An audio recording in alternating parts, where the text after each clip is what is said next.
Ici vous avez la meilleure information, à temps et à l'heure. Mais avant de commencer, n'oubliez pas de vous abonner pour plus d'actualités africaines et du monde entier.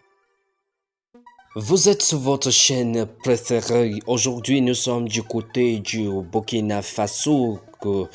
Le président Paul-Henri Damiba a déqualifié la Russie dans la lutte contre le djihadisme. Le lieutenant-colonel Paul-Henri Sédhiou Damiba, le président de la transition, a déclaré que son pays ne compte pas sur l'aide militaire étrangère pour combattre le djihadisme. Dans la guerre contre le djihadisme, le Burkina ne devrait placer ses espoirs que sur ses propres forces de défense et de sécurité. Telle est la position affirmée l'actuel homme fort du pays. Si les gens pensent que ce sont les Chinois, les Russes ou les Vietnamiens qui vont venir nous sauver, ils se trompent.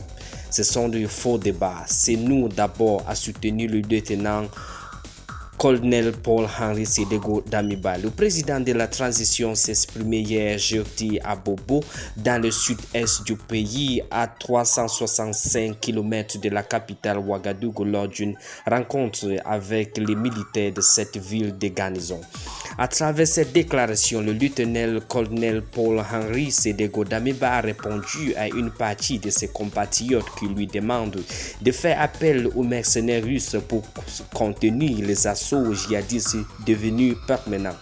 Car le Mali, confronté au péril djihadiste, se rapprochait de la Russie via le groupe de sécurité privé Wagner en septembre 2021.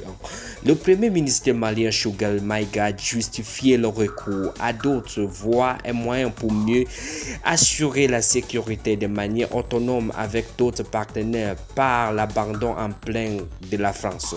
Cependant, Bamako a toujours employé le terme instructeur, même si à l'occasion de plusieurs sorties médiatiques, le ministre russe des Affaires étrangères, Sergei Lavrov, a reconnu que Wagner est présent au Mali sur une base commerciale.